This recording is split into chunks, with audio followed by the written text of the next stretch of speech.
halo, kita lanjutkan lagi hari ini ngobrol lagi bersama dengan Bung Rocky. Tapi kali ini nggak ngomongin hukum, kita ngomongin politik lagi, balik lagi ke bisnis kita, bisnis utama kita, menjelang Pilpres ya, Bung Rocky. Jadi akhirnya Agus Harimurti, Ketua Umum Partai Demokrat buka suara juga.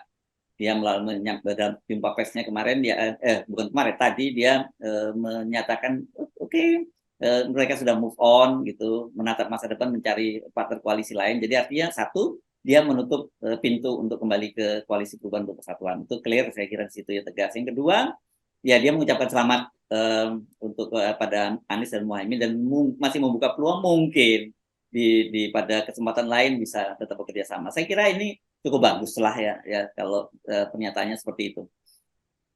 Saya kira itu penyelesaian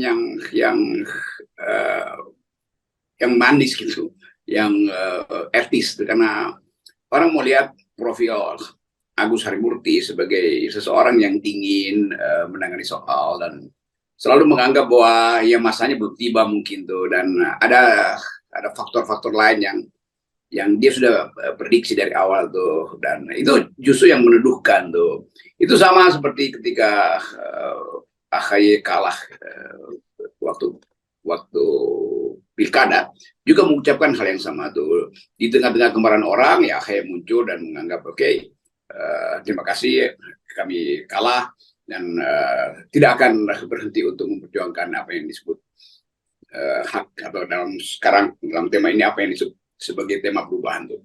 Tentu orang menilai faktor itu dan menganggap bahwa ada kematangan pada AHY.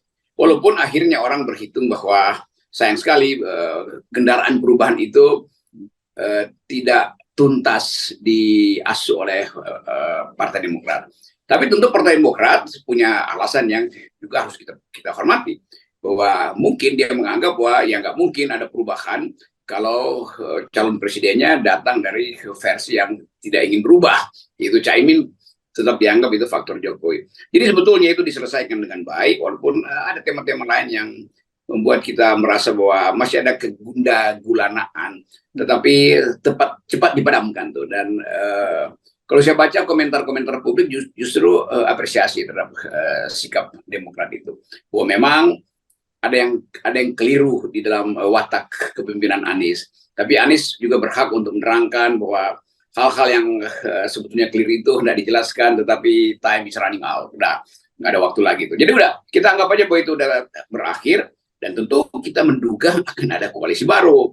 Karena kalau enggak kan Demokrat itu jadi penonton dong. Tetap energi AHY tidak boleh dihentikan hanya karena berhenti atau keluar dari koalisi Anies. Ya. Oke. Sebelum kita ngomongin peluang koalisi baru ya, tadi ada kan bicara soal komentar para netizen ini juga, saya kira banyak yang juga menarik, karena ada yang komentarnya begini, nggak apa-apa dikhianati Anies B, tapi kan tetap yang Anies A tetap setia, katanya begitu. Ya, bagian-bagian ini juga menarik itu. Komentar-komentar saya ikut nikmati itu. Jadi kemampuan masyarakat kita untuk melihat apa yang sublim, apa yang tersembunyi sebetulnya itu bisa membuat analis luar negeri menilai bahwa Indonesia sudah matang itu. Walaupun ada konflik, tapi selalu bisa diselesaikan. Dan ini justru menyangkut reputasi Partai Demokrat yang berkali-kali hendak ditundukkan oleh kekuasaan, mulai dari usaha perampokan partai dan galang gulung soal capres sekarang tuh. Dan akhirnya juga belajar dari situ. Tapi kalau kita bikin prediksi ke depan itu, kira-kira apa yang hendak dilakukan oleh Partai Demokrat? Dan itu pentingnya secara tidak terlalu lama, Demokrat harus menghasilkan kembali energi atau energi cadangannya. Kita anggap aja tetap ada energi cadangan itu. Nah, kita nggak ingin menduga itu. Tetapi tentu hal yang harus dipastikan bahwa Demokrat karena merasa bahwa lokomotif Anies itu tidak lagi seiring dengan ide perubahan, maka mesti Demokrat mengikuti ide baru yang bisa dia ciptakan sendiri kan. Jadi kalau Demokrat akhirnya berhenti atau sekedar ingin menyelesaikan dengan cara mencari gerbong baru, itu artinya Demokrat juga menyesal sebetulnya keluar dari Anies, tetapi belum bisa menemukan gerbong baru tuh. Nah, Demokrat diminta mungkin dalam 3 hari ini mengucapkan, mungkin dia bilang kita akan lead dengan ide yang sama, tapi dengan komposisi yang berbeda tuh. Itu lebih tenang. Jadi Anies mengerti bahwa ya Demokrat memang lebih teguh di dalam ide perubahan. Anies juga mesti mengakui bahwa ide perubahan itu tidak mungkin dimaksimalkan melalui Caimin, kan itu lebih enak tuh. Walaupun bagi Nasdem merasa bahwa yang penting menang, bukan soal perubahan tuh. Itu juga kalkulasi yang agak pragmatis, karena orang menganggap ya kalau menang tanpa perubahan ya mending ke Prabowo aja, lebih jelas posisi Pak Prabowo kan. Ya. Oke, tapi kalkulasi politiknya gara-gara yang selalu kita sebenarnya persoalkan sejak awal, yakni presidensial threshold 20% itu membuat Demokrat sekarang juga tidak punya kemewahan untuk dia melakukan manuver kan, Bung Rocky. Pilihannya sekarang ini paling galau kan mungkin dia P3 bersama PDIP gitu. Tapi kalau dengan P3 kan tidak cukup juga untuk membentuk fraksi baru atau koalisi baru gitu.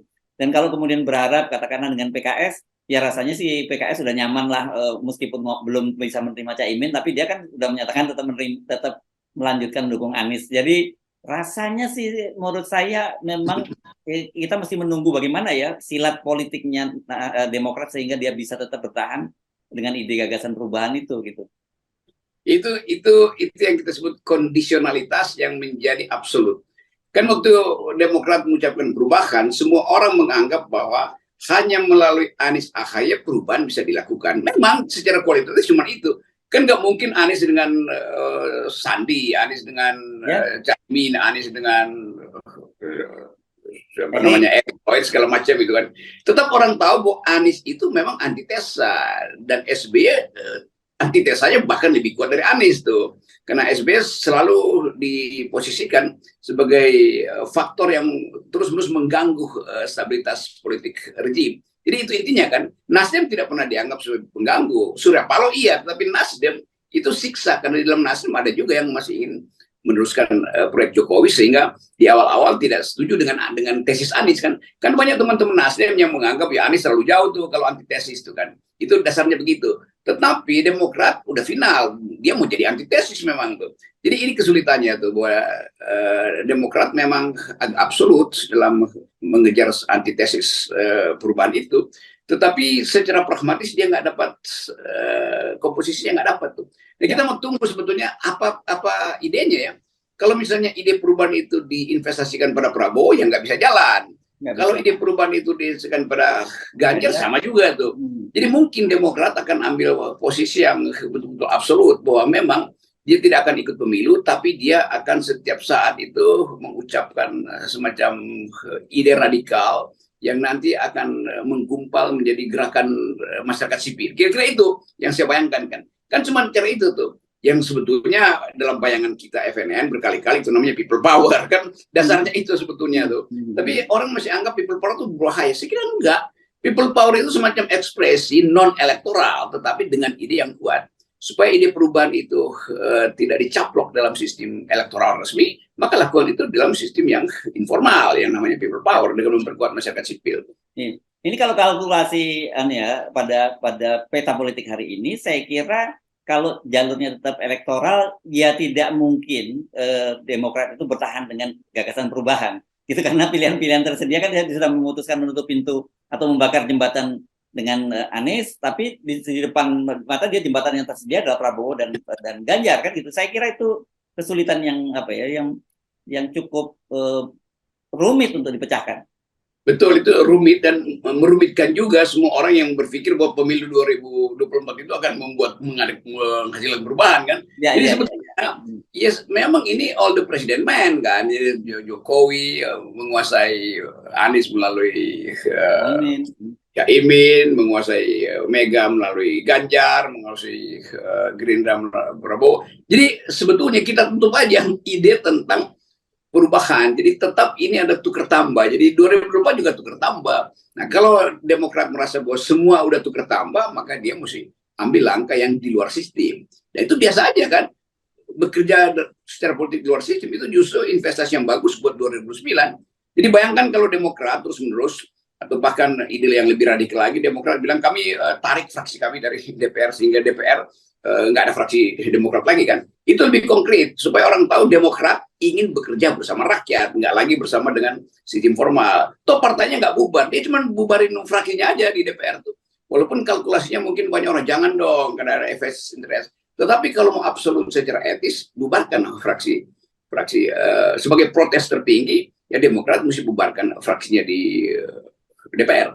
Ya, nah ini berkaitan dengan soal menempatkan orang-orangnya di tiga partai gitu ya. Tapi kemudian jadi pertanyaan besar, betulkah Caimin itu memang bergabung dengan Anies itu mendapat blessing dari Pak Jokowi? Ini jadi pertanyaan karena kan sekarang ini ada kasus di Kementerian Tenaga Kerja pada waktu Caimin masih menjadi menteri pada tahun 2012 kan sekarang dibuka lagi kasusnya oleh KPK begitu Bung Rocky, dan kemudian itu dipersoalkan oleh Nasdem, dan ini kita juga membaca, tapi saya mesti kasih catatan ini, media sudah mulai mencatat katanya besok Caimin akan dipanggil oleh KPK, tapi ini sumbernya itu aparat penegak hukum gitu. Saya mesti hati-hati kalau ngomongin soal ini karena ada kasus kemarin yang menimpa Sudirman Said gitu, yang dia disebut bahwa dia menyebut bahwa kenapa AHY batal diusung itu karena batal digandeng oleh Anies karena ya dia masih mayor yang karbitan gitu, masih hijau dalam politik, dan ternyata itu tidak mereka tidak pernah wawancara dengan Sudirman Said, dan itu dimuat berbagai media-media yang selama ini ya cukup kredibel gitu loh. Bahaya nih, jadi hati-hati kita if menyebutnya besok ya dipanggil itu ya. Iya, kalau menyebut aparat penegak hukum, aparat yang mana tuh? Ya, ya. Karena intelijen juga menyebut diri aparat penegak hukum, tapi dalam motif disinformasi itu, deh. Seringkali kita melihat juga bahwa memang sangat mungkin ini adalah sinyal yang tidak keluar dari istana, tapi keluar dari institusi lain, institusi intelijen misalnya tuh, untuk ngetes keadaan tuh. Tapi ya supaya gampang ya kita tunggu aja. Tapi seringkali seperti kemarin itu kasus media yang menuduh ucapannya Sudirman Said itu sebagai ucapan dia sendiri, akhirnya kan gagal untuk menerangkan bahwa bukan itu yang dimaksud tuh. Tapi itu udah menjadi citra buruk pada media kan, karena langsung memviralkan sesuatu yang memang itu clickbait. Tetapi dalam soal Caimin sekarang, kelihatannya ada satu pihak yang masih menganggap bahwa kasus Caimin ini masih bisa diajukan untuk menimbulkan public outcry, itu menimbulkan pertanyaan maupun kemarahan publik. Itu yang hendak diujikan tuh. Apakah Jokowi bereaksi nanti itu kita tunggu tuh, atau apakah Nasdem bereaksi itu juga yang kita tunggu. Tetapi memang ada fakta bahwa itu belum sempurna diselesaikan kasus Caimin itu. Walaupun itu dari berapa 10 tahun lalu, tapi dia tetap sudah lebih dari 10 tahun. Ya. 10 tahun. Tapi tidak, memang nggak mungkin dia akan luarsa karena statusnya tetap dalam pemeriksaan. Kalau itu ditanyakan pada KPK akan tetap didalami itu. Jadi pendalaman itu lama-lama juga menjadi hal yang ya keterangan berulang-ulang. Kalau didalami nggak ada faktanya, ya sebetulnya itu juga rekayasa kriminalisasi kan.